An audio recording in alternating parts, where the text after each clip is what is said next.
Halo everybody, ketemu lagi bareng Mbak Yu di podcast Aragontes. Gua harap ini bakal pendek tapi gue curiganya panjang, mengingat banyak gosip yang nongol setelah Aragon GP dan skrip gua 13 lembar. Itu di luar perintilan, jadi ya kalau ini bakal satu part ya bakal satu part, kalau enggak ya berarti admin akun yang ngedit memutuskan untuk menjadikannya 2 part. Jadi kalau kepotong ya harap maklum. Terserah kalian gimana caranya mau denger, kalau emang kepanjangan, mau dicicil-cicil kah, mau dilompat-lompat kah, di-download atau gimana lah, terserah lo. So, kita memulai dari pabrikan terbapuk, Honda, Johan Mir. Gue sekarang terpaksa harus menyebut nama lengkapnya mereka karena ada ngintilers baru yang pusing dengan silsilah. Ini papa ini, papa ini, papa ini. Gue lo nggak ngerti itu anaknya siapa. Jadi oke lah, Papa Johan. Papa Johan ini adalah Johan Mir. Dia finish di P10, dia menguji swing arm barut. Apakah dia puas? Dibilang puas sih enggak, karena lagi-lagi dia ngomel soal mesin. Jadi dia bilang, ya swing arm baru itu memberi saya perasaan yang baik, tapi itu bukan revolusi, hanya sebuah evolusi yang bisa membantu kami menjadi lebih kompetitif. Tetapi yang menjadi masalah ya memang tetap grip dan akselerasi saat keluar tikungan. Komponen baru ini, swing arm, meskipun bukan hal yang ajaib, setidaknya bisa berjalan ke arah yang benar. Tetapi kendala sebenarnya adalah mesin. Tetap mesin, dari dulu sampai sekarang tetap mesin. Kami belum bisa mengembangkan paket yang memungkinkan kami untuk meningkatkan mesin. Jadi meskipun pengujian juga difokuskan kepada elektronik, inti masalahnya tetap ada. Di pagi hari saya menggunakan ban medium dengan baik, menyelesaikan beberapa lap dalam waktu 1 menit 46 detik, tetapi kami kalah telak dari para pesaing. Di trek lurus hal ini tidak bisa dikendalikan. Chatter, KTM misalnya, lebih cepat dan sangat cepat dibandingkan dengan kami. Jadi menurut saya Honda sudah keluar jalur pengembangan dan belum ada solusi ajaib yang terlihat. Para insinyur tahu apa yang kurang. Mereka mengatakan tahu apa yang kurang, tetapi pada kenyataannya belum ada perkembangan untuk memperbaiki mesin selama 2 tahun. Kami justru sedang mengerjakan aspek lain, iya, tapi bukan yang ini, bukan mesinnya. Nah, ini memang agak berbeda dengan komentar Papa Angel, Luca Marini, dan berbanding terbalik dengan performanya Johan Zarco.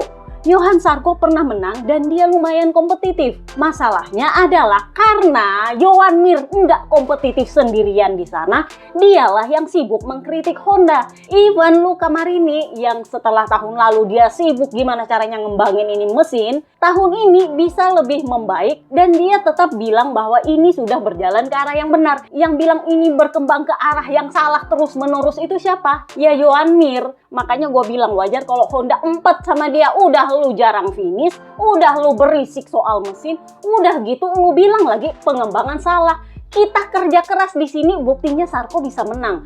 Buktinya Zarco bisa kompetitif. Dia ada di top 5 atau top 6 sekarang. Klasemen. Artinya sebenarnya Honda sudah membagus kecuali untuk lo. Karena cuman dia tuh yang bilang ini nggak berkembang ini 2 tahun bla bla bla bla bla bla. Hey, mau lu gimana? Lu maunya mau langsung menang tapi lu aja gagal finish mulu. Gimana ceritanya itu? Kecuali kalau lu kayak Zarco di top 10 bisa kompetitif, terus lu pengen menang, ya wajar lu mengkritik bahwa ini nggak bersaing, ini mesinnya nggak beres. Tapi lo sekarang ada di bawahnya Luca Marini. Even Luca Marini masih cedera, lo sekarang lo masih di bawahnya.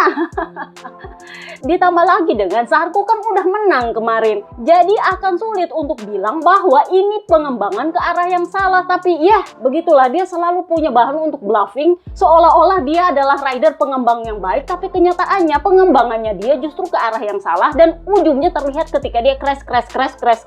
Tetapi dia mengklaim bahwa pengembangan dia benar dan merasa pengembangan yang dilakukan oleh Luca Marini dan Zarco itu ke arah yang salah hanya karena dia nggak pernah finish bagus. Gua bingung kenapa Honda tetap mempertahankan rider ini dan justru Papi Peripuik malah berniat ngambil lagi Jorge Martin yang sama bikin puyengnya dengan yang satu ini. Sama-sama menuntut yang nggak jelas tapi nggak pernah punya solusi. Dia sibuk mengkritik mesin tetapi pada akhirnya terbukti bahwa top speed udah naik. Jadi dia bilang kami sudah meningkatkan top speed kami, sudah memperbaiki akselerasi kami yang merupakan prioritas kami sehari sebelumnya. Di atas kertas kalau dengan kondisi seperti ini di Asen kami bisa lebih baik, tetapi di Mugello akan menawarkan sesuatu yang menarik. Terkadang kita memang sempat berpikir bahwa kita sudah dapat solusi, kita sudah tahu solusinya, tetapi kondisi di track sudah menggambarkan situasi yang sebenarnya. Maksud gue, kondisi di track menggambarkan situasi yang sebenarnya, situasi lo. Zarco itu baru kemarin DNF. Kemarin-kemarinnya dia menang, dia kompetitif. Itu aja kelihatan. Jadi sebenarnya pengembangan ini udah bener. Waktu pengembangan lo yang pegang tahun lalu, kemana Honda? Nggak kemana-mana. Dan ketika tahun ini dipegang oleh Luca Marini dan Zarco membuktikan bahwa ternyata pengembangan itu bagus, lu malah bilang ini pengembangannya ke arah yang salah. Lalu tahun lalu kemana? Kan ketika masih ada si Culas Marcus, lu ngeluh karena lu nggak bisa mengembangkan motor sesuai dengan mau lu, karena lu punya riding style berbeda. Tahun lalu, lu adalah leadernya Honda. Kemana Honda? Nggak kemana-mana. Giliran sekarang, karena lu keras-keras tahun lalu, pengembangan didapuk ke Luca Marini berhasil membaik. Zarco akhirnya bisa menang, memutus rekornya Ducati. Lu tahu nggak, dia yang berhasil putus rekornya Ducati. Satu, plus Luca Marini memang membaik karena dia akhirnya bisa mengembangkan motornya dia sendiri yang tahun lalu pengembangannya dipegang oleh Joan Mir. Dan Joan Mir sekarang karena dia lagi-lagi crash, gue nggak ngerti. Kemarin dia yang pegang pengembangan dia crash. Sekarang Luca Marini pegang pengembangan, lu juga masih crash, dan sekarang lu malah bilang ini pengembangannya ke arah yang salah. Gue tuh bingung, Puig itu ngapain di situ? Malah mau buang Luca Marini, mau mempertahankan yang satu ini cuman gara-gara dia Jordan. Jordan belum tentu bisa ngembangin motor itu, ternyata terbukti. Kenapa? Karena dia Jordan di Suzuki, sorry to say, udah gue bilang dia Jordan gak dianggap. Karena yang ngembangin motornya dia kemarin itu Alex Rins, Papa Lucas, bukan dia sendiri. Sorry to say. Jadi ya memang dia nggak ngerti dasar-dasar pengembangan, taunya cuma berisik ngomel. Nah itu kenapa petinggi Honda sebenarnya lebih suka Luca Marini. Cuman ya gitulah, karena yang ngurusin Honda sekarang adalah Papi Peripuik, ya agak ganjelimit. Makanya gosip sepo-sepo memang Papi Peripuik akan didepak karena pusing petinggi Honda. Melihat Papi Peripuik ini sibuk ngurusin rider KTP Spanyol, nggak mikirin Honda. Kurang lebihnya sih seperti itu. So, kita pindahlah ke Johan Zarco. Zarco finish P17. Jadi dia bilang, ya saya melakukan beberapa kali uji coba untuk mengumpulkan data bagi para teknisi. Sebagai pembalap, nah ini yang bikin petinggi Jepang sebenarnya sulit naruh dia ke posisi tim pabrikan. Karena dia agak sulit untuk menanggung pengembangan motor. Tahu nggak dia bilang apa? Sebagai pembalap sulit bagi saya untuk memahami semua pekerjaan yang dilakukan. Karena kami berfokus pada banyak aspek yang terkait dengan perangkat elektronik yang lebih menjadi tanggung jawab teknisi. Sementara kami tidak bisa memperhatikan waktu lap. Mengingat kami harus menguji beberapa fitur baru dimulai dengan lengan ayun karbon yang menurut saya sangat menarik yang menjamin performa yang lebih baik dalam hal akselerasi dan pengereman berkat kontrol yang lebih baik pada grip ban belakang dan menurunkan waktu lap. Saya pikir kita bisa menggunakannya secara definitif pada motor, tetapi ya kita harus menunggu sedikit lebih lama setidaknya sebelum balapan away. Balapan away itu maksudnya di luar Eropa. Jadi ya sudah dia nggak ngerti pengembangan, dia juga ya namanya rider satelit. Dihemat-hemat Kak paketnya ternyata. Dia bahkan nggak bisa memakai terlalu banyak part atau terlalu banyak lap karena ternyata dia juga dalam kondisi sedang menghemat. Jadi dia bilang kami harus menghemat beberapa kilometer karena meskipun ada konsesi, mesinnya perlu dikelola dengan baik. Bagaimanapun, dengan mengenal motor lebih baik, kami bisa membuat perbandingan. Katakanlah bahwa evaluasi pengujian ini tidak didasarkan pada peringkat waktu, tetapi pada pekerjaan internal yang kami lakukan yang tidak akan bisa saya ungkapkan secara detail. Apakah saya senang? Iya, saya senang khususnya dengan swing arm baru. Oleh karena itu, kami mencoba beberapa inovasi teknis yang bisa membuka jalan dan mungkin memberi kami keuntungan di tahun 2026. Jadi karena dia membahas 2026, sudah bisa dipastikan dia akan bertahan di LCR. Ya, Papa Angel, Luca Marini, sorry gue kebiasaan sebut dia Papa. Luca Marini sendiri waktu ke Jepang kemarin kan menguji mesin 2026 di wind tunnel. Itu juga tanda bahwa dia sebenarnya tahun depan akan bertahan di Honda. Jadi ya soal Jorge Martin ya nanti kita bahas belakangan, entah itu nanti jadinya part 2 atau 1 part, terserah lah ya. Tapi itu belakangan karena gue pengen fokus dulu ke tes Aragon. Nah, kemarin dia juga sempat mencoba radio halo-halo. Jadi radio halo-halo ini ternyata udah di-upgrade lagi. Kalau yang pertama Peko coba itu yang dia sempat kesel banget karena kabelnya itu gede dan itu mengganggu tulang rahangnya dia. Nah, kali ini itu pakai kabel fleksibel. Tahu nggak fleksibel? Ya kalau kalian orang HP atau teknisi elektronik kalian tahu lah, fleksibel itu yang kabelnya yang tipis banget gitu. Nah, itu pakai kabel fleksibel sekarang, jadi cenderung nggak kerasa, tetapi ternyata nggak juga mengambil hati para rider. Jadi dia bilang, saat berkendara helm kan bergerak karena kan kena angin nih. Jadi kadang saya bisa mendengar, kadang tidak. Tetapi beberapa rider lain tidak merasakan hal ini. Jadi menurut saya secara pribadi ini bukan sistem yang menyenangkan. Saya akan membahasnya dengan delegasi FIM karena menurut saya kita harus meniru F1 dengan headphone adaptif dalam hal desibel. Desibel itu volumenya. Jadi dia bilang gini, secara pribadi saya sangat peduli untuk menjaga pendengaran saya. Dan jika kita terus seperti ini, kayak dipaksa untuk pakai itu radio halo-halo, dia pengen volumenya bisa diatur. Karena pendengaran saya akan memburuk setelah usia 50 tahun kalau begini terus volumenya. Apakah ini berbahaya di MotoGP? Ya tidak, tapi ya buruk untuk pendengaran menurutnya Johan Zarco. Berisik banget menurut dia. Ama Alex punya pendapatnya sendiri. Kita akan bahas di bagiannya Ama Alex atau mungkin nanti belakangan. Kita dengar aja nanti apa kata dia.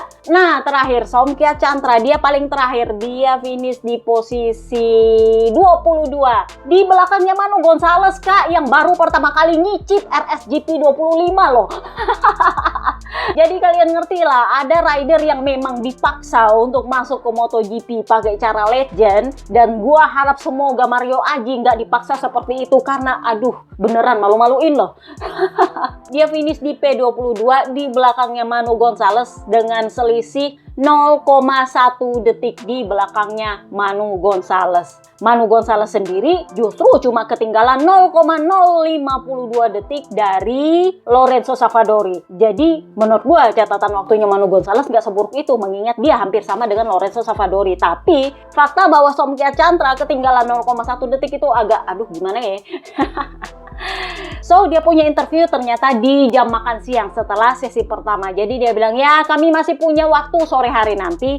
Jadi kami akan sedikit bereksperimen dan melakukan beberapa lap lagi untuk meningkatkan waktu lap. Secara keseluruhan, kami sudah membuat beberapa perubahan kecil di bagian depan. Saya konsisten dan merasa nyaman saat mengendarai motor, dan saya juga sudah membuat kemajuan dalam hal pengereman, dan menurut saya itu adalah hal yang positif. Gua nggak tahu apakah dia mencoba swing arm baru apa gimana-gimana. Gua rasa Honda lebih menginginkan dia memperbaiki dulu waktu lap dan setelah itu baru menguji part-part baru. So, kemarin itu sudah diumumkan bahwa Pangeran Drakor Takaki Nakagami akan menggantikan Luca Marini di Italian GP Mugello. Jadi ini nih gosip berhembus sepoi-sepoi. Kalau kalian baca di postingan, gue udah bilang bahwa ternyata Papa Pip itu ditawar oleh Honda untuk bergabung ke WSBK. Ya memang motornya Honda masih agak-agak bapuk juga di WSBK, tetapi gaji yang ditawarkan ke dia itu mirip-mirip dengan gajinya Alex Espargaro, 2 juta euro.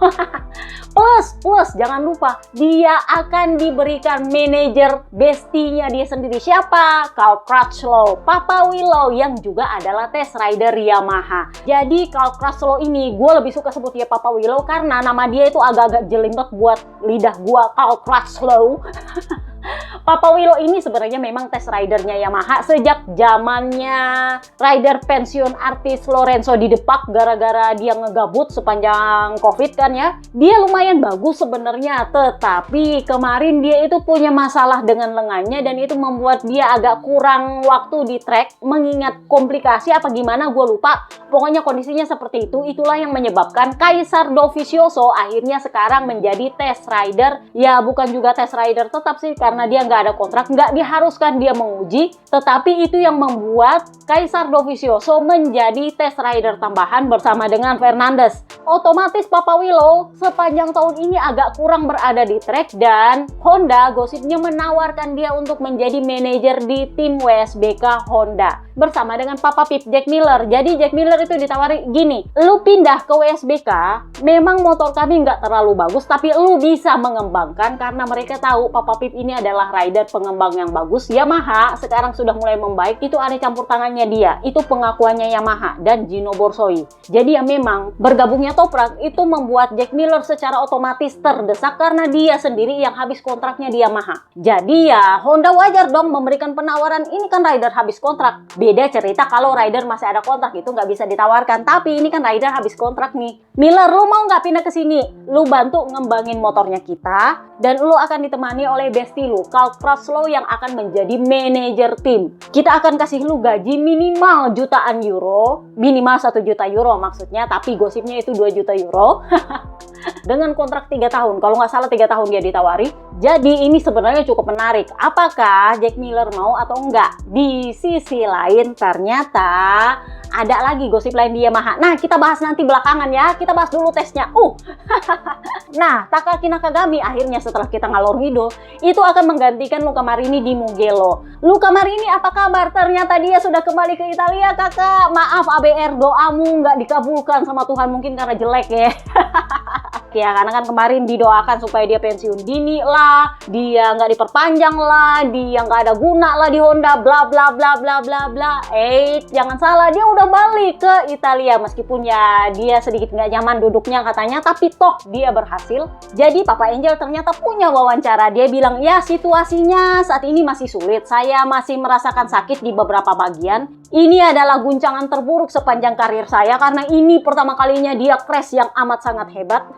Udah gitu bukan di track MotoGP pula ya kan. Jadi dia bilang, saya mengalami kecelakaan yang tidak akan pernah saya lupakan. Sekarang saya harus menjalani tes lebih lanjut di Italia untuk lebih memahami situasinya dan mengetahui kapan saya bisa kembali ke track. Tetapi saya akan melakukan segala yang saya bisa untuk kembali ke track secepat mungkin. Saya sudah membuat kemajuan besar dan saya mendapatkan dukungan besar. Jadi ditanyalah dia, kalau begitu lu bakal nongol nih di Mugello karena itu kan home race. Jadi dia bilang, oh ya saya pasti akan ada di Mugello. Artinya dia bakal nongol di Mugello dan ini memang sedikit mengguncang kondisi kontrak antara Jorge Martin dengan Aprilia. Kita bahas nanti di belakang, gua ngalur ngidul lagi. Jadi ditanyalah Papa Angel, Luca Marini, itu what happened sebenarnya? Jadi dia bilang gini, waktu itu saya mencoba mengerem di tikungan pertama Suzuka, lalu saya terjebak di antara gigi ketiga dan keempat, seolah-olah saya ada dalam posisi netral, lalu tiba-tiba giginya aktif di roda belakang dan terkunci. Otomatis saya terlempar. Jadi ya seperti itulah ceritanya. Kita lihat nanti dia akan munculkah di Mugello bersama dengan Angelnya.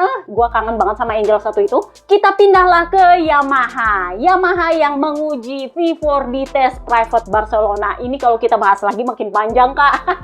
Beruntung lalu yang jadi member premium karena gua udah membahas itu di live colongan kemarin hari Sabtu. Jadi kalau kita bahas itu lagi di sini makin panjang. Jadi kita bahaslah dulu Yamaha yang menguji mesin V4 di tes Barcelona kemarin. Jadi memang di tes Barcelona kemarin para rider pabrikan Snake Taro dan Alex Rins itu nggak nongol, yang nongol cuman Jack Miller sama Oliveira. Dan ternyata memang mesin V4 itu diuji oleh Kaisar Dovizioso. Jadi dia bilang tim tes sedang sibuk mengembangkan motor saat ini dan motor yang bertenaga V4 yang baru. Jadi memang mereka kemarin di tes Barcelona turun dengan 2 jenis mesin, satu inline dan satu V4. Kami hanya melakukan uji fungsional dengan motor baru yang V4 karena kami belum siap untuk mengevaluasi performanya. Pembalap pabrikan hanya akan menguji V4 jika kami yakin performanya cukup baik untuk dirasakan dan dipahami. Itu kata Kaisar Dovi di tes Barcelona kemarin. Jadi buat yang tanya apakah mereka menguji mesin V4 ya? Bahkan Papa Pip dan Oliveira juga mengujinya. Sayangnya itu cuma di hari pertama mereka berdua menguji, di hari kedua mereka kembali fokus ke mesin inline dan Dovi kembali tetap pakai mesin V4-nya. So, kita mulailah dari Snektaro Quartararo P7. Dia ini ya lagi-lagi kecewa. Meskipun sebenarnya dia menguji mesin baru, tetapi tidak semenyenangkan yang dia pikirkan. Jadi dia bilang Yamaha memang mengalami kemajuan, tetapi kecepatannya masih seperti siput kalau mau dibandingkan dengan pabrikan lain Ducati. Ini sepertinya ada masalah mental dengan tim. Ini nih gosip berempu-sepoi habis kontrak dia akan hengkang dari Yamaha. Jadi ternyata dia merasa ada masalah mental di Yamaha yang membuat pengembangannya Yamaha ini mandek. Gua nggak tahu apakah ini dia menyindir Pavesio atau bagaimana, karena memang dia ternyata nggak sedekat itu dengan Pavesio, beda dengan Papi Prilin Jarvis. Pavesio ini lebih dekat dengan Toprak sebenarnya karena kan dia dari WSBK. Sementara dengan Snektaro itu lebih dekat dengan Papi Prilin Jarvis. Nah, dari pengamatan gua, semoga gua salah, Pavesio berusaha untuk memberangus peninggalannya Lin Jarvis di Yamaha MotoGP. Itulah kenapa dia bahkan tidak konsultasi dengan Snektaro soal mau ngambil Toprak. Karena kalau Papi Prilin Jarvis dia akan tanya dulu Snektaro. Kan gitu ceritanya ketika kemarin mereka merekrut Papa Pip dan Papa Alice, Jack Miller dan Oliveira. Karena memang begitu cara kerjanya Papi Prilin Jarvis. Tapi Pavesio nggak ada. Dia langsung aja ambil itu Toprak, nggak ada tanya ke Snektaro, dan nampaknya kondisi mental di pedok ini yang berubah dan itu yang membuat Snektaro mengeluh. Jadi dia bilang ini berlarut-larut dan membuat saya frustasi, kehilangan 1 atau 2/10 detik di track yang seharusnya bisa diselesaikan secara elektronik dalam 10 menit, tapi ternyata ya begitulah hasilnya, pahit. Jadi kan kemarin mereka menguji mesin baru, aero baru, jadi ditanyalah dia seperti apa, jadi dia bilang ya evolusi mesin yang baru sih lebih baik, sementara untuk aerodinamis sejujurnya saya tidak merasakan perbedaan apapun, aka nggak ada guna. Jadi kami akan lebih banyak bekerja dengan elektronik dan belum pernah terjadi sebelumnya bahwa kami membuat perubahan besar seperti ini di track. Jadi di Mugello nanti kami akan kembali memulai dengan pengaturan yang sama yang saya gunakan di Jerez, Le Mans, dan Silverstone, mengingat perubahan radikal dalam hal elektronik itu terlalu beresiko. Sore hari saya memang mencoba pengaturan yang digunakan oleh Augusto Fernandez, tetapi ya bukan hal yang baru. Jadi kalian dengar nih apa dia bilang. Sepertinya kami hanya mengambil langkah kecil dan saya ingin mengambil langkah besar meskipun itu berarti kami harus kembali karena saya tidak mau menunggu terlalu lama dan membuang waktu. Di tim kami harus belajar bahwa mentalitas harus diubah. Dan masih banyak yang harus dilakukan sebelum kami bisa bekerja sama dengan cara yang benar. Saya berbicara tentang diri saya sendiri, tentang para teknisi, tentang tim, meskipun ya kami sedang berkembang. Something wrong in the paddock. Jadi tanyalah, tapi kan Dovi kan selalu ada di situ, apakah kurang? Jadi dia bilang, saya pikir Andrea dan saya adalah dua hal yang bertolak belakang. Bekerja dengan seseorang yang bertolak belakang sebenarnya lebih baik daripada kita bekerja dengan seseorang yang mirip dengan Anda. Keunggulannya adalah cara dia menjelaskan berbagai hal kepada saya dan memberikan informasi kepada teknisi. Dia tahu persis apa yang terjadi pada motor dan semua detailnya, dan itu penting bagi teknisi. Misalnya, selama balapan suara berisik terus meningkat. Saya bisa mendengarkannya tetapi Anda tidak bisa melihatnya di data. Andrea tahu apa yang terjadi dan itu menjadi sangat penting untuk meningkatkan komunikasi antara pembalap dan teknisi. Jadi di live podcast colongan kemarin kan sempat gua bahas soal suaranya mesin V4 sama mesin inline. Dan waktu itu gua bilang kalau kalian pernah ke sirkuit dan dengar sendiri suaranya M1, kalian tahu bahwa inline itu jauh lebih berisik daripada V4. V4 itu lebih halus dan memang itu adalah yang diperdengarkan oleh Yamaha ketika mereka posting tes Barcelona. Sementara inline itu ya kalian dengar aja launchingnya MotoGP di Bangkok. Nah itu tuh berisiknya kayak gitu. Kalau kalian pernah ke sirkuit dan kalian dengar motor dipanasin, kalian bisa tahu M1 inline itu berisiknya mirip-mirip motor 2 tak lah kalau di kita sini ya. Berisiknya ketek-ketek gitu lah. Nah itu Snektaro sendiri bilang itu motor berisik loh.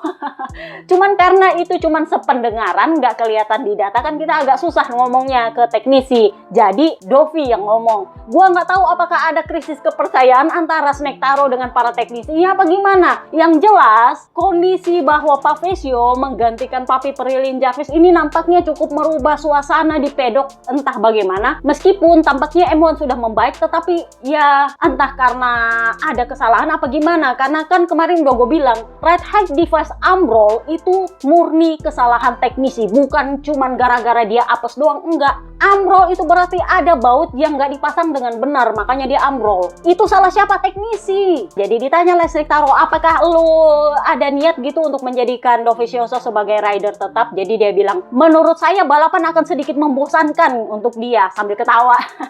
Tetapi kalau untuk balapan yang dekat dengan rumah dia, misalnya di Italia atau di Spanyol atau di Eropa lah, saya rasa akan sangat membantu kalau dia datang, karena saya pikir kami tidak cukup menggunakan Dovizioso. Tim harus memberinya kesempatan untuk lebih memahami sisi teknis motor. Jadi ditanyalah dia, lu sebenarnya maunya apa dari ini M1? Apa yang lu mau? Jadi dia bilang, saya rasa kami sebenarnya bisa membuat langkah maju yang besar dalam hal meningkatkan grip mekanis, tetapi kami belum berhasil atau ya belum cukup berhasil. Selain itu kami belum tahu seberapa banyak yang bisa kami tingkatkan dalam hal elektronik, tetapi saya rasa ini akan sangat membantu. Ditanyalah dia kenapa dia nggak nongol di tes Barcelona, tes private. Jadi dia bilang, saya nggak akan hadir karena menurut saya itu tidak masuk akal. Miller dan Oliveira akan ikut. Saya rasa mereka akan memiliki materi part-part yang sudah saya uji di tes terakhir di Misano. Kami masih harus melakukan banyak uji coba pada part, dan kenapa saya tidak hadir? Itu lebih karena saya harus menghemat ban. Kami masih harus melakukan banyak tes dan kami tidak punya banyak ban tes untuk dibuang sia-sia. Ini kata-katanya emang mulai nyelekit ya. Wajar bahwa Yamaha gosipnya itu sempat nawarin Pecco,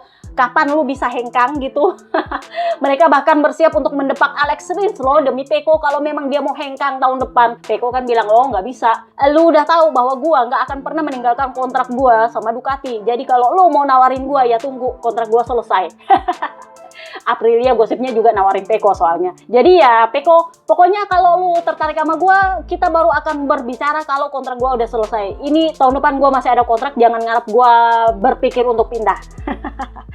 So, kita pindahlah ke Alex Rins, Papa Lucas P18. Dia menguji mesin baru dan menguji firing. Gosipnya Pavesio itu lagi cari gara-gara sama dia supaya bisa putus kontrak. Tahun depan dia diganti. Kenapa? Gosipnya sih mau pakai klausul performa. Sayangnya, peringkatnya dia cuma di bawahnya Papa Pip, di bawahnya Jack Miller. Sekarang pun jumlah poin dia sama dengan Jack Miller. Jadi ya agak sulit juga mau diaktifkan itu klausul performa. Tetapi memang gosipnya bahwa Pavesio itu berencana untuk mendepak Alex Rins. Jadi kemarin ada yang tanya, katanya itu Pavesio bilang bahwa Alex Rins berbohong soal cedera dia ketika di LCR Honda. Kita mundur lagi. Waktu itu Yamaha tanda tangan kontrak dengan Alex Rins itu ketika Alex Rins masih di rumah sakit. Jadi kalau mau dibilang apakah dia berbohong atau enggak, ya nggak mungkin lah dia bohong, dia masih di rumah sakit, ada Yamaha di situ, ya nggak mungkin lah Papi Perilin Jarvis merasa dibohongi kan. Dan yang kedua, dia sudah perpanjangan 1 kali, artinya sangat sulit untuk membawa-bawa faktor ketika dia tanda tangan kontrak sebelum masuk Yamaha untuk dijadikan bahan mendepak dia tahun depan. Karena dia kan sudah 1 kali perpanjangan, ya itu juga ketika dia masih cedera juga. Dia perpanjangan ketika dia cedera juga sih di Yamaha. Jadi ya kurang lebihnya seperti itu. Tapi kalau mau dibawa-bawa ketika dia cedera di LCR Honda ya itu lain cerita kak. Itu kan udah jauh banget. Kecuali kalau ketika dia perpanjangan terbaru itu masih dibawa-bawa, dipermasalahkan mungkin bisa. Tapi kalau yang udah di LCR Honda kemarin jauh banget. Itu udah 1 kali perpanjangan soalnya kak. Kecuali kalau dia belum perpanjangan ya mungkin masih bisa. Ini kan dia udah perpanjangan jadi ya nggak bisa juga. Karena kan kemarin dia masuk ke Yamaha kontraknya cuma 1 tahun. Setelah itu diperpanjang jadi 2 tahun. Jadi emang nggak bisa, lu nggak bisa pakai itu sebagai bahan untuk memutus kontraknya dia, karena dia sudah diperpanjang kemarin sama Lin Jarvis. Tapi ya semoga gua salah bahwa Pavesio memang sebenarnya lagi cari gara-gara untuk memberangus semua peninggalannya Lin Jarvis di Yamaha. Dan itu yang menurut gua bikin Quartararo agak-agak frustasi karena suasananya jadi berbeda. Jadi back to Alex Rins, dia bilang hari ini adalah hari yang luar biasa. Kami menguji beberapa fitur baru seperti fairing depan dan samping, dan saya harus mengatakan bahwa saya menyukai responnya saat menikung. Tetapi begitu gripnya meningkat, saya harus berhenti memakainya karena bisa membingungkan. Secara keseluruhan sensasinya positif. Saya sempat tergelincir di tikungan 12 tetapi tanpa konsekuensi apapun. Saya sudah memeriksa spesifikasi mesin yang baru dan saya benar-benar merasakan peningkatan kecepatan di trek lurus. Untuk Mugello seharusnya kami bisa memakai fairing atas yang ada, tetapi secara pribadi saya tidak tahu apakah akan bisa mendapatkan homologasi di Misano karena saya sudah mengujinya di trek itu dan saya lebih suka versi yang standar. Tetapi di sini yang terjadi adalah sebaliknya. Mengenai mesin sebaliknya, kalau ada ya akan bagus. Intinya adalah saya akan lebih suka memakai mesin baru daripada fairing baru. Itu maksudnya Alex Rins. Jadi ditanyalah dia, apakah dengan mesin ini ada kemungkinan lu bisa cepat di awal balapan atau bagaimana? Karena kan di Aragon GP kemarin dia ngeluhnya awal balapan itu dia ketinggalan, lelet banget. Paruh kedua baru dia bisa cepat. Jadi dia bilang, ya kami perlu menguji berbagai pengaturan untuk memahami apakah ada peningkatan, tetapi saya yakin sampai kita bisa balapan sulit untuk bisa memastikan. Kenapa? Karena itu hanya bisa dipastikan ketika balapan. Kalau untuk dites lap per lap mah percuma. Nah, ditanyalah dia soal Kaisar Dovizioso. Jadi dia bilang sangat positif memiliki dia bersama kami hari ini dan bisa bertukar sudut pandang masing-masing. Dia adalah pembalap berbakat dan berpengalaman dan dalam 2 hari ini dia akan kembali di atas motor di Barcelona, Montmeló. Apakah dia akan menggunakan mesin V4? Ya, setahu saya begitu, tapi saya tidak bisa mengatakannya. So, kita pindahlah ke Pramac. Oliveira, Papa Alice, P15. Jadi dia bilang ini adalah hari yang produktif. Saya menguji mesin terbaru dan swing arm yang berbeda, serta beberapa perubahan elektronik kecil dengan peningkatan pada aero yang sudah digunakan Quartararo. Secara keseluruhan semuanya cukup positif. Saya langsung merasa jauh lebih kompetitif daripada yang saya rasakan sepanjang akhir pekan. Segalanya bergerak ke arah yang lebih positif dan kami akan menguji semua part ini lagi nanti di Barcelona di 2 hari tes mendatang. Jadi dia akan ikut tes private Barcelona. Saya pikir fitur-fitur baru ini benar-benar dapat membantu kami untuk balapan berikutnya. Dengan begitu banyak trek berbeda yang akan kami lalui dan kami perlu menemukan cara untuk beradaptasi dengan cepat terhadap layout dan kondisi grip yang berbeda. Jack Miller nggak ada interview, dia finish P14. Jadi apakah kita akan membahas Toprak? Oke, sekalian aja lah ya, Pramac. Jadi kondisinya adalah Toprak sudah diumumkan. Basser bilang itu kontraknya 2 tahun, tetapi yang diumumkan Yamaha hanya 1 tahun. Jadi menurut gua itu bakal 1+1. Dan ini ya, gosipnya sebenarnya sedang mengincar Yamaha Pramac untuk menggantikan Papa Pip. Sayangnya karena Toprak udah diumumkan, dia pindah jalur. Gosipnya dia nego sama Aprilia kakak. Nanti kita bahas itu bagiannya Jorge Martin. Nah, di sisi lain Miller bakal kemana? Ternyata selain dia ditawar oleh Honda WSBK, Pavisio gosipnya berencana untuk mempromosikan dia menggantikan Alex Rins. Alex Rins kondisinya masih ada kontrak, tetapi ya gosip berembus supaya Pavisio lagi cari cara gimana caranya bisa mengaktifkan klausul supaya bisa mendepak dia. Karena ya memang Papa Pip wajar untuk mendapatkan promosi. Katanya memang perbaikan M1 tahun ini itu ada campur tangannya Jack Miller di situ. Jadi memang kalau di klasemen ya sebelum Aragon GP dia memang ada di atasnya Alex Rins di klasemen. Tetapi kalau memang gagal Alex Rins untuk didepak ya dia bisa bertahan lagi di Pramac. Kenapa? Karena ada kemungkinan Papa Alice Oliveira yang didepak. Kalian bisa lihat kalau di WSBK dia suka-suka nongol sekarang kan. Memang faktanya dia masih ada kontrak di Yamaha, tetapi dia punya klausul performa yang bisa diaktifkan. Klausul itu berbunyi kalau dia menjadi Yamaha terburuk, maka dia bisa didepak. Itulah kenapa Papa Alice ya pada akhirnya ya wajar dia mulai nongol-nongol di WSBK karena memang Yamaha mulai mencari opsi untuk gosipnya sih mendepak Jonathan Rea. Ini Jonathan Rea juga mulai curhat-curhat tuh di WSBK kemarin karena dia merasa diabaikan perhatian, bukan lagi menjadi prioritas, terutama di pasar rider. Ya wajar sih dia udah tua, sementara performa dia di Yamaha juga nggak terlalu bagus. Jadi ya kita lihatlah apakah Oliveira akan didepak ke WSBK supaya bisa memperpanjang kontraknya Jack Miller atau bagaimana. Karena ya memang kondisinya di klasemen poinnya dia itu cuma 3 loh sejauh ini, lebih sedikit daripada Augusto Fernandes yang adalah test ridernya Yamaha. Jadi ya memang aduh gimana ya.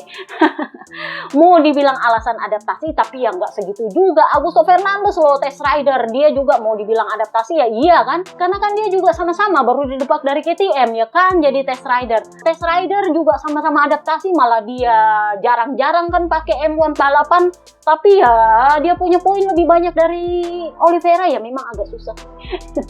Tapi ya begitulah ya. Dan menurut gua Jack Miller sendiri juga ya bukannya nggak ada yang minat. Ducati bahkan gosipnya memaksa Alvaro Bautista, jurdun mereka, untuk pensiun supaya bisa mengosongkan seat, entah itu nanti untuk Jack Miller atau nanti untuk entah Petrucci yang juga lumayan bagus prestasinya akhir-akhir ini. Tetapi ya siapapun yang mau duduk di situ intinya harus dikosongin dulu seatnya. Nah Alvaro Bautista nggak mau pensiun. Kalau kemarin kan sebelum perpanjangan dengan Ducati dia sempat mikir gue mau pensiun apa gimana gitu. Sekarang begitu dia lihat Toprak pindah, dia tahu bahwa dia punya peluang untuk ke BMW. Jadi dia nggak mau pensiun di Ducati, dia mau hengkang kayaknya ke BMW. Nah sementara Ducati pengennya dia pensiun untuk menjadi brand ambasadornya Ducati, karena kan dia jurunnya pakai Ducati. Nah itu ceritanya kemarin. Jadi menurut gua Jack Miller sendiri juga nggak akan kehilangan pasar kalau dia didepak oleh Yamaha. Dia bisa ke Ducati yang mana dia akan punya peluang bersaing untuk jurdun di WSBK, atau dia pindah ke Honda dan bersatu lagi dengan Cal Crutchlow yang juga adalah bestinya dia ketika di MotoGP, partner in crime lah ya. So kita pindahlah ke Ducati yang menguji fairing baru dan swing arm baru. Kita mulai dulu dari Pecco Bagnaia yang akhirnya punya solusi dengan motornya pakai cakram 355 mm. Ini gosip berhembus sepoi-sepoi bahwa dia akan mendapatkan bonus 100 euro dari BB Vale kalau dia bisa mengalahkan Marc Marquez di Mugello. ABR masa itu saking dendam banget tuh Valentino Rossi sama Marc Marquez.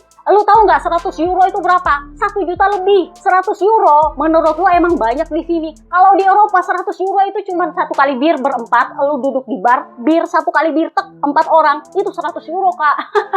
Nggak banyak itu barang. Jadi itu lebih kepada taruhan tambahan lah. Jadi memang sebenarnya anak-anak VIA46 itu mendapat bonus tambahan kalau mereka punya podium di home race. Karena ini adalah home race, ada arti khusus untuk para rider mereka. Jadi kalau mereka bisa podium atau menang itu akan ada bonus. Nah tambahannya untuk Pecco itu sebenarnya gosip berhembus sepoi-sepoi cuman mainan doang.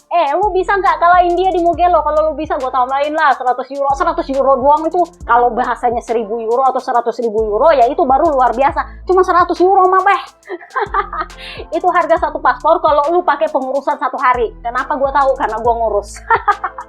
Jadi kalau lu ngurus paspor 1 hari di imigrasi itu 100 euro, segitu doang harganya. Jadi ya bukan hal yang saking pengen banget Valentino Rossi lihat Marc Marquez dikalahin sama Pecco. Ya kagak, cuman ya namanya juga taruhan-taruhan. 100 euro berapa sih?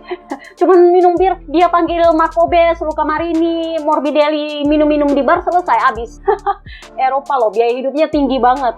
So Pecco, dia bilang setelah mendapatkan kepercayaan diri di hari Minggu, kali ini saya mampu memahami lebih banyak hal. Hingga saat ini, saya belum pernah mampu memperbaiki diri sendiri musim ini. Dan itu sangat penting. Nah, ditanyalah dia soal menguji fairing baru dan swing arm baru. Karena intinya adalah dia lagi mau menguji sasis baru yang dipakai Marc Marquez selama ini. Yang sejak di tes Jerez kemarin dipakai, itu kan belum pernah dia pakai. Nah, baru dia uji kemarin. Jadi, itu pun harus rubah setup kan. Nah, ditambah lagi dengan swing arm baru plus fairing baru. Jadi, dia bilang, ya sebenarnya itu ada kelebihan dan kekurangan. Tetapi saya tidak mau terlalu fokus untuk memakai itu di balapan nanti karena itu akan mengubah setup secara otomatis dan saya tidak mau mengacaukan segalanya karena Mugello bakal home race. Jadi saya memilih lebih berhati-hati. Saya lebih memilih untuk menggunakan hal yang saya tahu itu berhasil. Jadi ditanyalah dia, berarti lu bakal pakai cakram baru yang lebih besar itu di Mugello nanti? Dia bilang, ya kemungkinan, karena dengan cakram baru, sensasi motor itu berubah. Apakah itu membuat masalah ban terkunci saya hilang? Ya enggak juga. tetapi itu membuat saya memiliki kendali lebih atas pengereman saya dan itu mengubah segalanya. Dan meskipun demikian, saya tidak memiliki perasaan bahwa saya bisa berjuang untuk menang meskipun perasaannya sudah membaik. Karena untuk saat ini saya tidak mau bertarung untuk Jurdun dulu. Karena Mark jauh lebih percaya diri dengan motornya. Jadi ya akan menyenangkan kalau saya bisa mengatakan bahwa saya akan ke Mugello untuk bertarung demi kemenangan. Sayangnya saya harus bilang saya akan tetap membumi. Karena saya belum punya perasaan bahwa saya bisa berjuang untuk kemenangan. Kita pindahlah ke si Colas Marc Marquez P3.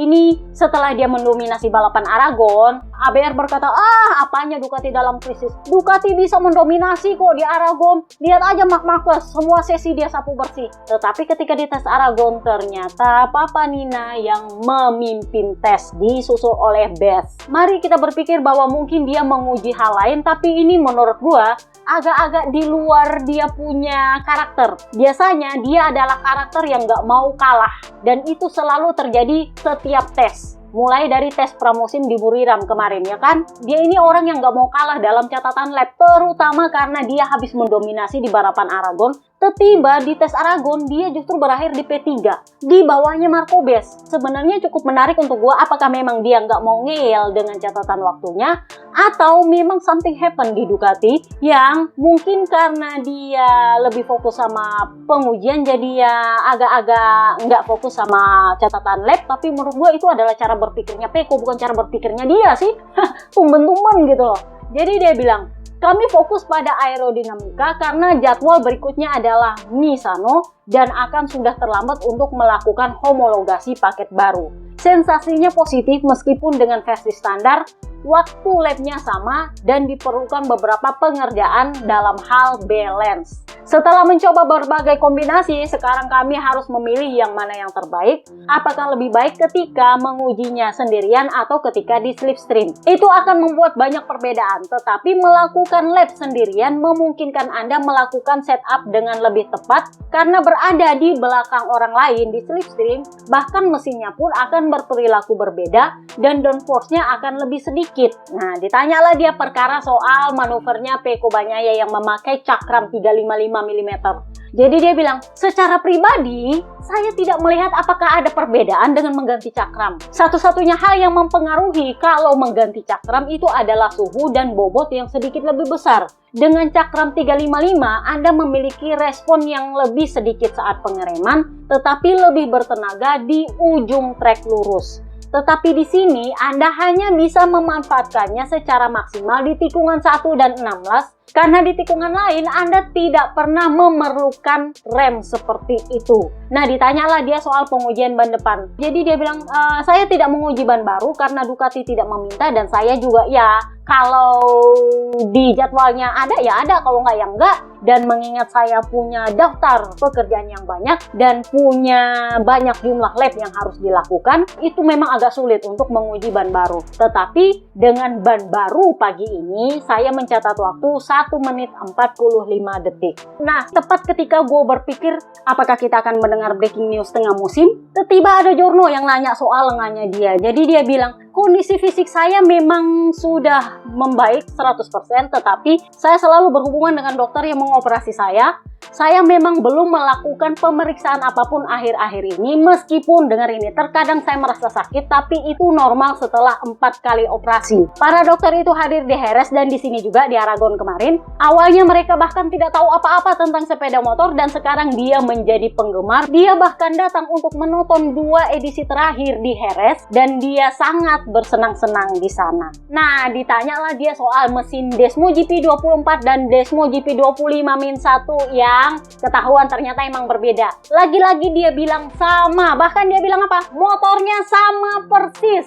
Tetapi bedanya adalah kami memakai update yang lebih baru sekarang. Tetapi ya, kalau ada salah satu dari kami, pembalap pabrikan yang ingin kembali memakai motornya Alex, mereka bisa memakainya. tetapi harus dipilih di pramusim. Ini sebenarnya cukup menarik buat gua. Kenapa dia seolah-olah bilang ya, kalau Peko mau balik lagi ke motor lama ya bisa dia balik, tapi ya tunggu selesai musim, Kak. Artinya dia berpikir bahwa dia bisa memakai mesin yang berbeda dengan Peko tahun depan. Kalau Peko balik ke Desmo GP24 yang beneran Desmo GP24 dan dia akan tetap memakai Desmo GP25-1 tahun depan, menurut dia itu bisa. Menurut gua nggak bisa, karena mereka adalah pembalap pabrikan. Itu pembatasannya harus sama. Kalau pembalap pabrikan nggak bisa beda. Kalau pembalap satelit beda-beda ya bisa. Kalau pembalap pabrikan mungkin perlu aturan baru kali ya. Karena sejauh yang gua tahu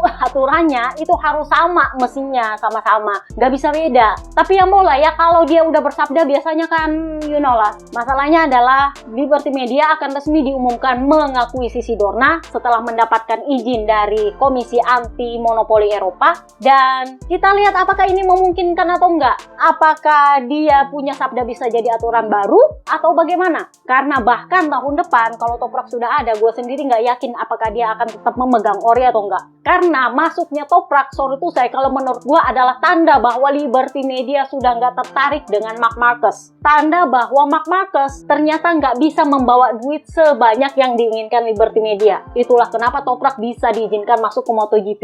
Kenapa gue bilang begitu? Karena Martin aja itu sampai ditahan oleh Dorna dan Liberty Media, gosipnya di belakangnya Dorna, itu sampai menghubungi Papi Peripuit, gosipnya Spoy supaya tidak meneruskan pembicaraan antara Honda dengan Martin. Tetapi kalau Toprak mulus aja dia masuk. Itu tandanya bahwa Liberty Media merasa Marc Marquez ini satu, kurang populer, dua, emang kurang seru, balapannya membosankan, itulah kenapa Toprak dibawa. Yang ketiga, fans dia nggak seloyal itu untuk hadir di sirkuit. Yang loyal hadir di sirkuit itu hanya kalau di Spanyol. Bahkan di Mandalika pun ya kalian bisa lihat banyak, tapi apakah semuanya fansnya Marc Marquez? No. Bahkan di Perancis yang tembus 300.000 orang itu sangat kurang fansnya Marc Marquez di situ. Kebanyakan adalah fansnya Sarko. Ya Quartararo beberapa, tapi kebanyakan fansnya Sarko dan fansnya Valentino Rossi, sorry.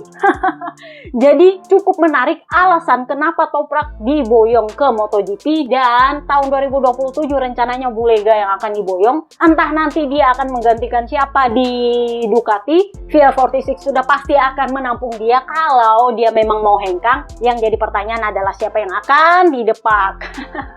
Apakah itu di Gia? Nah, makanya gue bilang ini sebaiknya mulai gimana caranya bikin sponsor dan VR46 senang sama dia, karena kalau enggak Morbidelli akan bertahan di situ. Kenapa? Karena GP Brasil itu modalnya adalah Morbidelli. Nah, ngomongin soal itu nanti kita bahas di April ya, soal Brasil. Kita kembali lagi ke Marc Marquez, perkara soal emak Alex. Jadi kan dia bilang tadi, ya kalau ada pembalap pabrikan yang pengen pakai motornya Alex ya silahkan. Jadi Giorno bilang, tapi kan alasannya juga masuk di akal, karena motornya Alex itu terbukti memang kompetitif dibanding motor Desmo GP 25-1, kecuali lu kan cuma lu sendiri yang cocok itu motor, yang lain nggak cocok. Nah, sementara emak Alex, Morbidelli dan Fermin Aldegar aja bagus. Wajar bahwa publik berpikir ya memang mungkin Desmo GP24 ini beneran bagus seperti katanya Peko. Ya memang karena Peko yang pernah ngerasain kan. Jadi dia bilang gini, sebagai rider tim pabrikan kami mencoba membuat perbedaan dan membedakan diri kami dari tim satelit.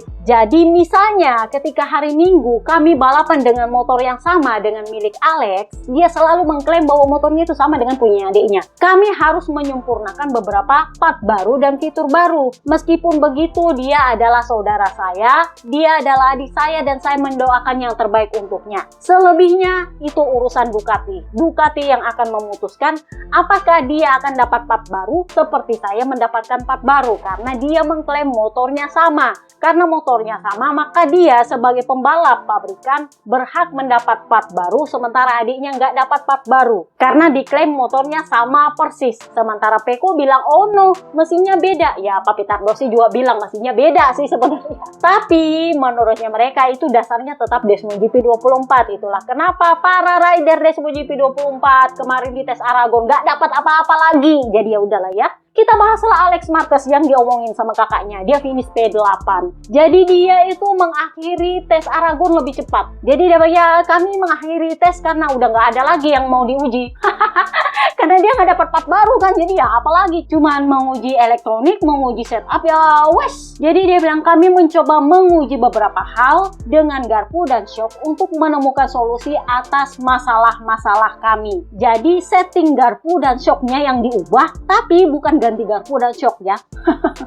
Settingnya yang diubah. Jadi dia bilang pada dasarnya kami melakukan hal yang sama seperti pengujian di Jerez. Selama akhir pekan balapan, ada beberapa masalah yang terlalu rumit untuk dipecahkan di bawah tekanan saat balapan. Itulah kenapa kami membahasnya dan diselesaikan di hari Senin. Oleh karena itu, saya tidak fokus pada mencetak waktu lap. Kami belum menguji apapun yang akan mempengaruhi performa secara langsung. Perubahan radikal dalam hal setup itu sudah kami coba, tepatnya untuk mengantisipasi skenario yang lebih rumit di sirkuit lain. Tujuannya adalah untuk menciptakan basis yang lebih kuat dan adaptif untuk balapan yang akan datang. Ya, memang itu akan tergantung kepada track. Track saat ini menawarkan grip yang cukup dan itu membuatnya sangat mudah untuk dikendarai, tetapi juga lebih sulit dalam hal mengidentifikasi area yang jelas untuk perbaikan. Jadi karena dia nggak dapat part baru ya dia menguji setupnya itu diubah-ubah berdasarkan skenario. Kalau gripnya kurang pakainya seperti ini, kalau gripnya bagus pakainya seperti ini. Jadi setup shocknya sama fognya yang digonta-ganti. Nah, ditanyalah dia soal radio halo-halo. Dia sempat mengujinya. Jadi dia bilang ini adalah sistem yang mungkin diwajibkan tahun depan.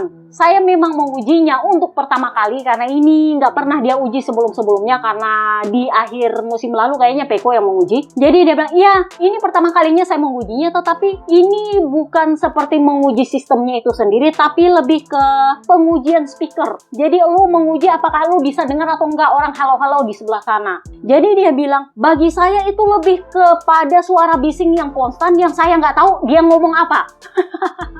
Menurut saya itu akan menjadi masalah di masa yang akan datang, terutama di banyak sirkuit yang sulit untuk memahami suara yang terdengar dari speakernya. Kami akan lebih mudah menerima pesan sekali-sekali daripada kebisingan yang terjadi terus-menerus selama balapan. Jadi kayaknya itu mic-nya dibuka selama mereka pengujian dan itu berisik di telinga dia. Kalau Johan Sarko bilang, itu kalau kayak gitu terus, gua tuli kalau usia 50 tahun.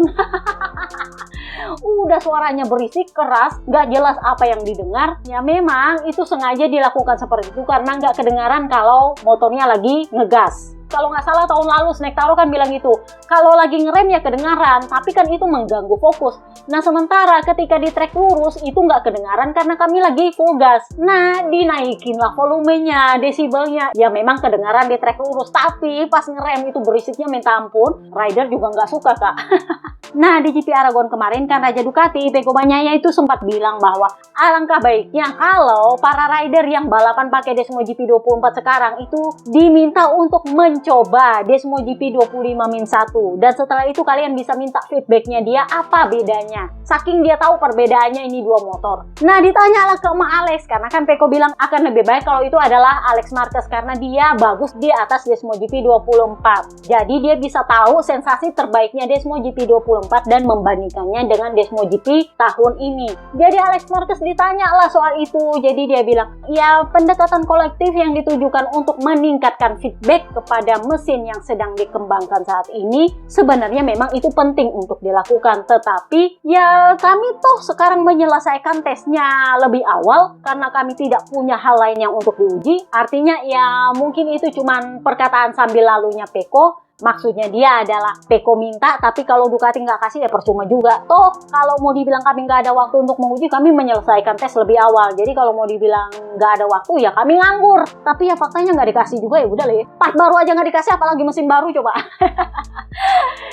So, kita pindahlah ke permen Aldegar P4 yang kemarin langsung operasi empam setelah tes Aragon. Jadi dia bilang, saya senang karena saya bisa mencatatkan lap tercepat dengan ban medium yang sudah dipakai selama 10 lap. Jadi secara keseluruhan ini adalah hari yang positif. Kami menghabiskan seluruh waktu untuk mengejarkan setup motor dan mencoba beberapa modifikasi besar untuk trek lain. Beberapa diantaranya bekerja dengan sangat baik dan yang lain tidak. Memang kondisi trek ketika tes itu jauh lebih baik dan lebih punya grip dibanding ketika balapan, tetapi saya senang bahwa komponen yang kami uji itu bisa bekerja dengan baik. Nah, ternyata Aldegar itu sempat diminta untuk menguji ban depan barunya Michelin, tapi dia menolak. Dia malah memakai ban bekas dia yang dipakai di sesi Aragon GP, kayak di kualifikasi, di FP1, di FP2. Itu ban yang dia pakai kembali, ban depannya, terutama yang medium, karena dia pengen menguji setupnya. Jadi dia bilang, ya kami bekerja dengan ban yang sudah bekas untuk meningkatkan kecepatan balapan kami. So, kita pindahlah ke Morbidelli. Morbidelli ini finish P5. Kemarin dia di tes Jerez dia nggak ikut gara-gara kepalanya, lehernya ding. Kalau nggak salah itu pegel apa memar apa gimana. Jadinya dia nggak ikut tes Jerez. Jadi ini adalah tes resmi pertamanya setelah tes pramusim. Jadi dia bilang, ya hari ini berjalan sangat intens dan efisien. Kami mencoba banyak solusi yang tidak sempat kami uji di tes Jerez karena saya cedera. Kami berusaha meningkatkan perasaan di kedua bagian motor, yaitu depan dan belakang, tapi lebih terutama di bagian belakang. Saya rasa kami sudah membaik, tetapi kami perlu menegaskan kembali dalam kondisi trek yang lebih normal. Kami melakukan uji coba sebagai persiapan untuk Mugello dan saya rasa kami akan siap untuk balapan di Italia karena saya sangat menantikannya. Nah, di Gia finish P11 ternyata dia mencoba menggunakan cakram besar ala-alanya Pecco Bagnaia dan ternyata dia nggak terlalu suka. Jadi dia bilang rasanya berbeda, bahkan di tuas remnya itu sendiri. Jadi ketika lu pakai itu tuas rem, pakai cakram yang lebih gede, itu rasanya beda. Satu, itu tidak memberikan kami kepercayaan diri yang lebih baik karena umpan baliknya tidak terlalu bagus di bagian depan, tetapi juga dari segi keseimbangan motor itu sendiri. Saya tidak terlalu menyukainya, jadi kami beralih kembali ke paket awal kami. Jadi kan di Aragon GP kemarin dia sempat bilang, oh saya pikir saya tidak akan terkejut kalau saya juga menyukai cakram baru yang besar ini ala-alanya Pecco. Sekarang dia justru bilang, gaya berkendara kami sangat berbeda, begitu juga posisi di atas motor. Dan kalau Anda melihat setup kami, keduanya tidak begitu mirip. Sulit untuk mengatakan bahwa perasaan saya sama dengan Pecco. Kami harus saling bertukar motor untuk bisa saling mengerti. Nah, ini dia sangat mengatur bicaranya sekarang, karena kan kemarin dia ngacangin Pecco. Itu kan motornya sama, cuman feelingnya dia. Nah, kemarin ketika Pecco ganti cakram, dia bilang, kami punya gaya berkendara memang sangat penting untuk di bagian depan dan saya rasa saya tidak akan terkejut kalau saya ternyata menyukai solusinya Pecco. Sekarang dia bilang, riding style kami beda, Kak. Jadi ditanya emang masalahnya apa dengan cakram itu. Jadi dia bilang, saya tidak begitu percaya diri di tikungan cepat, yang mana menjadi salah satu kelebihan saya. Saya kesulitan karena tidak mendapatkan umpan balik saat memasuki tikungan. Jadi hari ini kami memperbaikinya, setidaknya kami memahami beberapa hal. Selalu sulit untuk mengulang perasaan seperti ini di setiap akhir pekan dan di setiap balapan, tetapi tujuannya adalah untuk memahami motornya. Jadi ditanyalah dia soal fairing baru. Jadi ini fairing ternyata sudah pernah diuji ketika tes pramusim. Sayangnya mereka nggak pakai. Jadi dia bilang, ya selalu sulit untuk mengatakan ini 100% lebih baik atau lebih buruk karena treknya kan semakin membaik setiap kami keluar ke trek. Ada sisi positif, ada sisi negatif, tetapi kami harus menganalisa semuanya. Tetapi ya mungkin saja kami akan memakainya. So, kita pindahlah ke Aprilia. Marco Bes finish P2. Dia menguji aero baru, swing arm baru, sasis baru, elektronik baru. Jadi ada itu media buzzernya ABR yang bilang, dia itu bagus cuma gara-gara elektronik, keajaiban elektronik dan aero katanya. Jadi Bes bilang, kami menguji beberapa elemen baru untuk meningkatkan motor dari berbagai area, terutama dalam hal catatan waktu. Dan ya, hasilnya terlihat Waktu dalam sesi time attack terbukti sangat kompetitif. Bukti bahwa pekerjaan teknisi membuahkan hasil. Waktu yang dicapai di akhir sesi merupakan langkah maju dan tanda bahwa kami berkembang menuju arah yang benar. Hari ini saya menguji aerodinamis, knalpot baru, dan sasis yang direvisi. Ini adalah paket gabungan dari part-part yang terlihat dan pengoptimalan internal yang lebih smooth. Tujuannya adalah untuk mengumpulkan data dan informasi yang berguna dengan menguji tidak hanya merupakan solusi yang tidak terlihat tetapi juga solusi yang terlihat, seperti pada paket aerodinamis baru yang bekerja dengan baik. Jadi ya ini yang media buzzer bilang, oh berarti kondisi bagusnya Aprilia ketika dites Aragon ini lebih kepada inovasi mesin yang digabung dengan kejeniusan elektronik. Karena kan Savadori itu selama menggantikan Martin itu mengujinya elektronik dan ternyata itu bekerja untuk Marco Bes. Jadi ya menurut gua duo ini lumayan klop lah ya kalau digabungkan.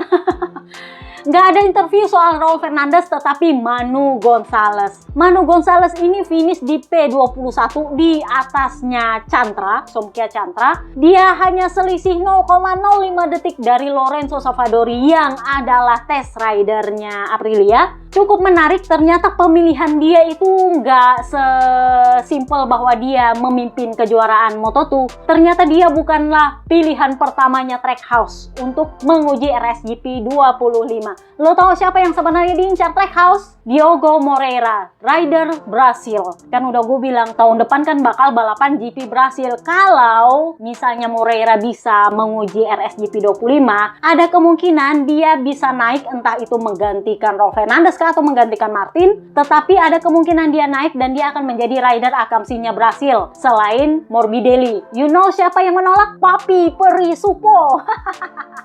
Jadi Giorno belakang pedok itu bilang, Supo itu dengan segala kemegahannya, bahasa Inggrisnya glorious, itu bilang bahwa kami tidak mengizinkan Moreira karena kami tidak mau dia cedera. Kan ini udah gue bilang, resiko kalau lu ngetes di MotoGP, kalau lu nggak hati-hati ya lu cedera. Masalahnya itu motor yang jauh lebih cepat daripada Moto2 kan. Jadi Papi Perisupo yang adalah penasehatnya Italtrans itu bilang bahwa no, karena dia mungkin akan cedera kalau dia dipaksa. Jadinya ya Manu Gonzalez lah yang dipilih. Gitu ternyata. Papi Peri Brivio kembali lagi menyangkal. Dia bilang, ya saya senang dengan hasil tesnya Manu Gonzalez, tetapi itu tidak lebih dari sekedar hadiah. Kenapa? Karena kami ingin mereka merasakan seperti apa MotoGP, dan ya namanya anak-anak pasti senang kalau mencoba hal yang pengen mereka coba. Itu adalah impian mereka untuk bisa menjadi rider MotoGP, dan kalau mereka bisa merasakannya meski cuma sehari, why not, ya kan? Tapi ya gosipnya memang bukan Manu Gonzalez pilihan pertama, pilihannya adalah Moreira. Gosipnya kalau memang Ai Ogura itu masih cedera juga, Moreira yang akan didapuk untuk menggantikan. Tapi ya karena Papi Perisupo nggak kasih, ya maaf. So kita pindahlah ke KTM, pabrikan pemimpin tes Aragon. Acosta finish di P5. Jadi dia bilang ya semuanya berjalan cukup baik, tetapi ya pada akhirnya kami mencoba paket aerodinamis yang ala-ala Ducati. Kemudian pengaturan sasis, saya pikir kami sudah mengambil langkah maju, tetapi sulit untuk memahami apa yang terjadi dalam beberapa lap. Karena kondisi pastinya hanya akan terlihat ketika Anda balapan. Keempat pembalap harus menguji semua paket, dan dengan 3 lap, itu perubahannya selalu terjadi. Jadi ya datanya nggak ada yang konstan dan belum ada keputusan yang langsung dibuat. Jadi saya harap tim tes, tim penguji itu bisa melakukan semuanya dengan lebih baik dan memberikan umpan balik. Jadi kan kemarin Pol Espargaro nongol juga tuh. Jadi ya dia harapkan Pol Espargaro bisa bantu lah. Karena ternyata itu partnya misalnya nih cuma 1. Nah mereka kan ada berempat. Jadi dibagi-bagi lah itu dalam 1 hari. Jadinya ya 3 lap selesai ya. Mau dibilang enak juga nggak enak. Kurang lebih begitulah bahasanya Acosta. Jadi dia bilang ya semoga pembalap penguji tes rider yang punya waktu lebih banyak untuk menguji ini bisa memberikan umpan balik yang lebih jelas sehingga bisa membantu kami membuat keputusan, karena kami nggak bisa langsung membuat keputusan mengingat kami cuma mengujinya cuma 3 lapan. Wah itu mah nggak cukup sih sebenarnya, tapi ya begitulah ya. Namanya pabrikan dalam kondisi pilot, nggak bisa 1 kali 4 rider yang dapat 1 part dipakai barengan, kurang lebihnya kayak gitu, dan itu akan menjadi masalah lagi lagi kalau mereka akan memakainya balapan, karena semua rider empat-empatnya itu kan harus pakai semua. Plus mereka punya 2 motor di garasi, artinya itu 8 part. Nah, belum tentu KTM punya duit untuk bikin, ya kan? Jadi dia bilang ya itu berarti ada 8 motor ditambah dengan part-part lain. Jadi ya memang saya tidak yakin ada cukup waktu untuk mengintegrasikan part-part baru ini ke balapan berikutnya di Mugello. Ya memang tes semacam ini berguna tetapi tidak bisa langsung digunakan. Nah, Brad Binder, pangeran KTM, gak ada interview. As always, gue nggak tahu kenapa dia ini selalu hilang. Kalau gue dapat interviewnya itu beneran luar biasa. Sama seperti Somkia Chantra itu, kalau gue dapat interviewnya luar biasa. Kita pindahlah ke Tech 3, Enea Bastianini, P16. Ini memang gosipnya. Dia berusaha nego ke Yamaha Pramac, sayangnya Pak Vesio nggak terlalu suka sama dia, lebih memilih Toprak. Dan daripada dia sibuk rebutan sama Jack Miller dan Oliveira dan Alex Rins, dia berpindahlah ke Aprilia. Karena kan kemarin Aprilia sempat menawarkan ke dia, tetapi karena dia ngambek kelamaan, dia akhirnya mengumumkan sama KTM. Padahal sebenarnya kalau dia nunggu sedikit lama, mungkin dia bisa dapat seatnya Marcobes. Sayangnya karena dia udah pengumuman sama Tech 3 KTM, Aprilia ambillah Marcobes. Jadi mengingat Martin, ya kalau kalian lihat di postingan gua pagi ini, gua bilang ada kemungkinan dia nganggur. Jadinya Enea mulailah mengetuk pintunya Aprilia. Meskipun dia ada kontrak dengan Tech 3 KTM, dia ini kan dikontrak langsung sama KTM. Apakah dia bisa hengkang dengan kondisi masih ada kontrak? Bisa, kalau mengaktifkan klausul performa. Jadi pada akhirnya dia mengakhiri Aragon Test dengan kecewa. Pagi ini kami mengerjakan firing yang berbeda dengan 3 atau 4 kombinasi dan beberapa part lain untuk memberikan umpan balik yang sangat baik, terutama dalam hal mengurangi beberapa cacat motor seperti wheelie atau kesulitan dalam menikung. Oleh karena itu, saya yakin saya sudah memberikan informasi yang berguna untuk KTM untuk peningkatan, dan saya berharap umpan baik saya bisa diterima. Tetapi pada sore hari saya fokus pada setup. Bisa dibilang saya tidak puas karena tidak ada yang berhasil. Misalnya dengan ban medium yang sudah dipakai 20 lap, jadi ban balapan dia, ternyata saya lebih cepat daripada saya memakai ban belakang soft yang baru. Ini yang membuat saya sedikit gila. Ya kok bisa ban belakang soft baru loh ya? Ternyata lebih lelet daripada saya pakai ban medium yang udah 20 lap saya pakai balapan.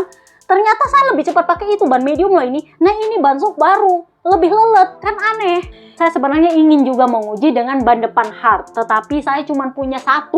Kalau kalian bertanya kenapa saya nggak menguji ban depan Michelin yang baru, ya saya nggak mengujinya. Sama seperti saya belum menguji saddle baru yang saya minta. Jadi ditanya ke dia, oh jadi semua part ini belum ada yang berhasil, apakah lu nggak akan memakainya di Mugello? Jadi dia bilang ya, ada beberapa part motor yang butuh waktu untuk pengerjaan lebih lama. Firingnya memang lebih mudah dipasang, tetapi sisanya seperti swing arm atau sasis itu tidak bisa cepat dipasang, dan untuk saat ini kami belum punya fitur baru seperti itu, part baru seperti itu. Nah, dibandingkanlah dia sama Papa Nina yang memimpin catatan waktu di tes Aragon, lah dia sendirian di bawah P16. Jadi dia bilang, ya hari ini dia sangat cepat, dan saya pikir kami juga sebenarnya bisa cepat, tetapi ya cuman pakai ban bekas. Kalau ban baru nggak bisa. Apakah Maverick mengejutkan saya? Tidak, karena dia selalu kompetitif dan dia sangat senang dengan apa yang dia kerjakan. Dia tentu tidak mencatatkan waktu tercepat itu dengan firing standar karena dia memakai firing yang berwarna hitam,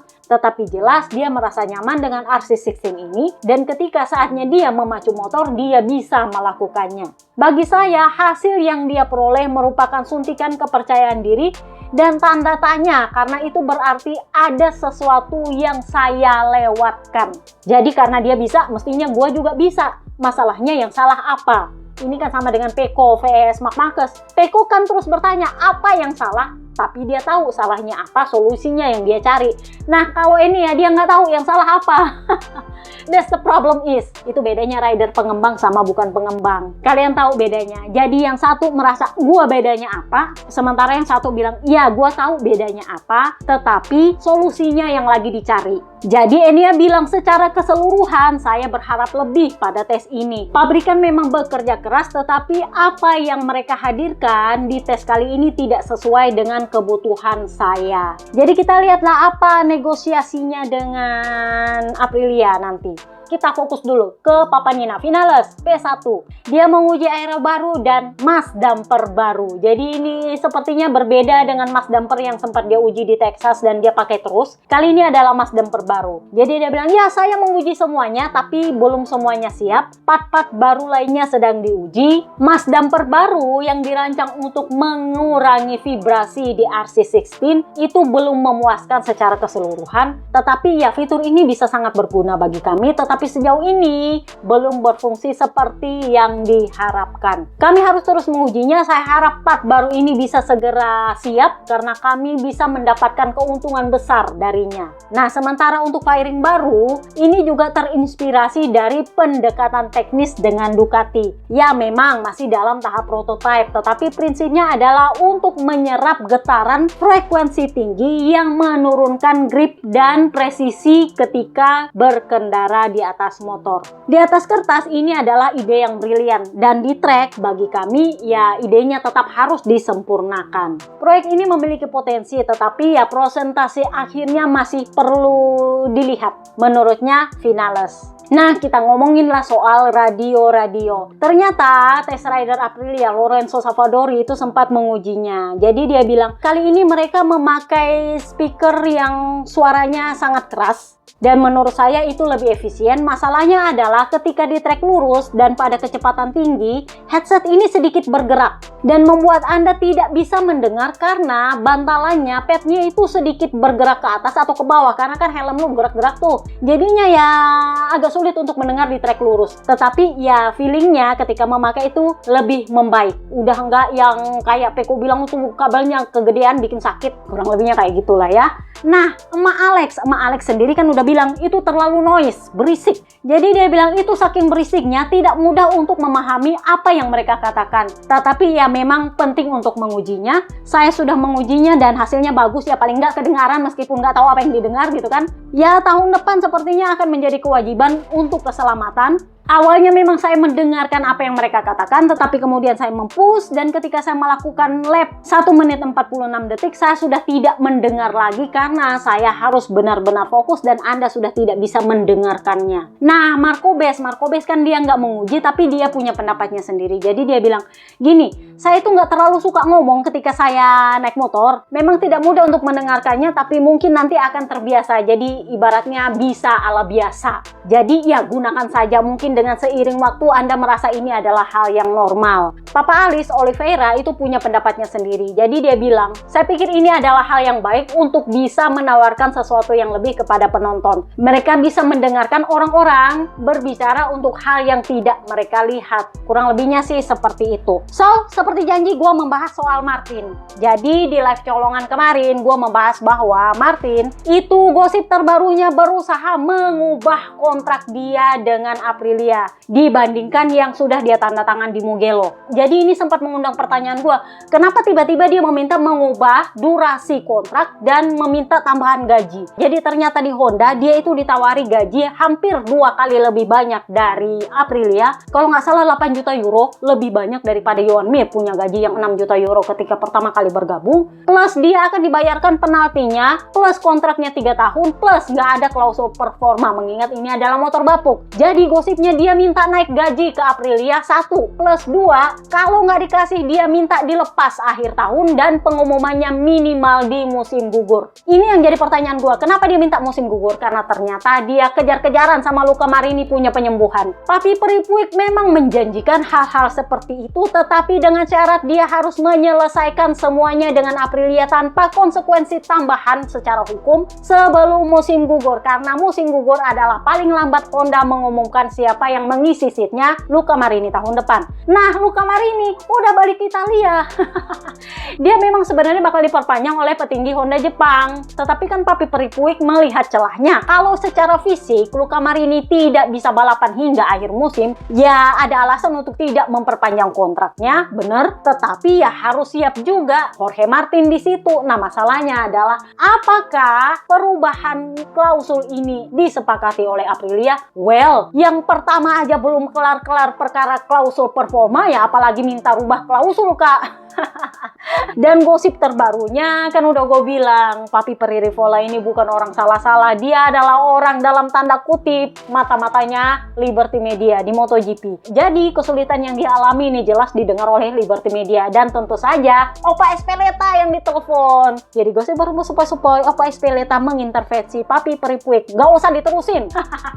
Gak usah diterusin itu kontraknya. Jadi ya otomatis Honda akan tetap pada rencana awal untuk memperpanjang kontraknya dengan Luca Marini. Gue hampir bilang Papa Angel terus dan Luca Marini juga ya bukan tanpa alasan. Dia loh sudah berhasil kembali ke Italia, dan meskipun ABR bilang ya dia punya cedera itu lebih parah daripada Jorge Martin, ya opanya Angel Massimo Marini udah bilang dia punya kondisi fisik itu lebih bagus karena dia itu mantan atlet sepak bola. Kondisi paru-parunya bagus dan dia terbiasa dengan latihan fisik. Jadi saya pikir dia akan kembali lebih cepat daripada yang dipikirkan. Dan ya Luca Marini bilang ya gua akan ngetes lebih lanjut apa yang harus dilakukan dengan kondisi ini, tetapi saya berusaha secepat mungkin kembali ke track. Dia tahu bahwa dia bakal diperpanjang oleh Honda Jepang, cuman ya Papi Peri Puig lagi nyari-nyari celah nih gimana caranya dia bisa mewariskan supremasi Spanyolnya sebelum dia hengkang. Jadi kalau begini ceritanya memang ada kemungkinan Martin bakal nganggur, karena kalau memang Liberty melewati Dorna dan Opa Espeleta turun tangan untuk menghambat dia bergabung ke Honda, satu-satunya jalan untuk dia nggak nganggur tahun depan itu cuman kembali ke Aprilia. Nah, masalahnya adalah gosipnya kan dia udah minta perubahan klausul. Jadi kalau udah minta perubahan klausul itu artinya lu memang nggak mau lagi balik ke Aprilia. Aprilia jelas nggak salah-salah. Oh, lu nggak tahu terima kasih banget lu Lintah.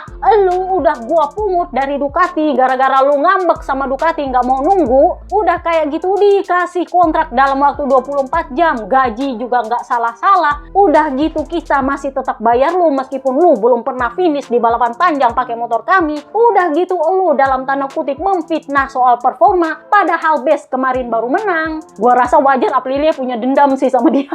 Jadi gosipnya Aprilia tidak akan melepaskan dia secara hukum dengan mudahnya, karena dia kembali lagi cari gara-gara minta rubah klausul kontrak itu sama dengan lu cari gara-gara, Kak. Kalau dia mingkem aja kembali ke track menguji di MotoGP, melewatkan 6 balapan dan memberikan penilaian bahwa dia memang pengen hengkang dari Aprilia, itu oke. Itu aja sebenarnya udah rusak, tapi lu minta rubah klausul itu lebih merusak lagi ceritanya. Jadi gosipnya Opa Espeleta itu bilang gua udah nggak mau tahu sama dia, terserah dia mau ngapain. Aprilia karena dia adalah pabrikan yang kompetitif, dan ya di antara bergabungnya Toprak dan para rider Moto2 yang pengen naik, Aprilia nggak akan kekurangan opsi, Kak. Satu, Enea akan kembali ke opsinya mereka, mengingat memang awalnya Papi Peri Rivola tertarik sama Enea, tapi karena Enea-nya nggak sabar juga, jadinya Marco Bes yang diambil, yang mana itu ternyata bukan pilihan yang salah. Yang kedua, pengujian dengan Manu Gonzalez itu jelas menjadi bahan untuk reviewnya mereka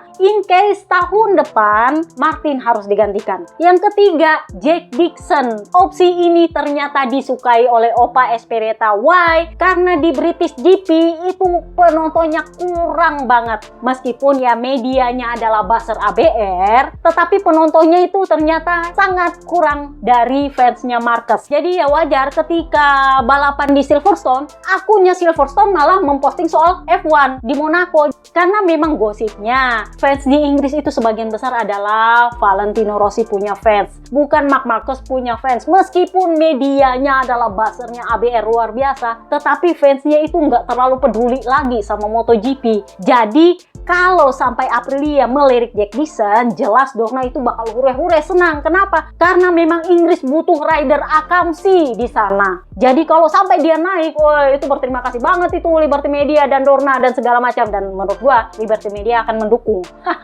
Meskipun ya gosip berhembus supaya Aprilia sudah menghubungi Pecco Bagnaia, Raja Ducati. Ya iyalah, dia kan punya bestie Marco Bes. Si Kriwil itu teman dekatnya Pecco banget itu soalnya. Jadi gosipnya nggak secara langsung ditanya ke Pecco, tapi lewat Bes. Bes, lu tanya teman lu, kira-kira dia mau kesini nggak? Nah, Pecco bilang no. No. Gue masih ada kontrak sama Ducati. Lu kira gue mau pindah kalau kontraknya belum kelar? Enggak lah. Jadi ya memang langsung down. Best gosipnya udah bilang sama Papi Pririvola, no, dia nggak akan mau. Jadi patut kita lihat apakah Jorge Martin bisa menguji motor MotoGP-nya sebelum musim panas, karena itu adalah aturan yang digolkan sendiri oleh Papi Pririvola demi dia bisa mengendarai dan balapan lagi dengan Aprilia. Ini setelah manuver dia mau ganti klausul, ini kayaknya agak-agak sulit, tapi kita lihatlah nanti. Karena memang di kontrak awalnya Aprilia diwajibkan memberikan apapun yang mereka bisa, yang terbaik untuk bisa membuat Jorge Martin merasa nyaman dengan motornya. Jadi ya tes MotoGP itu adalah salah satunya, Kak. Bener gak sih? So kita pindahlah ke Toprak ini. Gue tahu ini panjang nih. Gue nggak tahu apakah ini jadi part 2 atau enggak. But anyway, kemarin banyak yang bertanya apa alasannya Toprak sampai gampang sekali masuk ke MotoGP, dan Dorna nggak ribut-ribut, bahkan mempromosikannya dengan berkata bahwa ini adalah rider yang didukung oleh satu negara dia. Kemarin gue itu sempat ribut sama ABR perkara siapa yang lebih populer, Marc Marquez atau Toprak di luar Eropa. Faktanya Marc Marquez itu di Eropa cuman populer di Spanyol, di Italia dia sama sekali nggak dihitung. Di Inggris ya lu lihat sepi, Kak.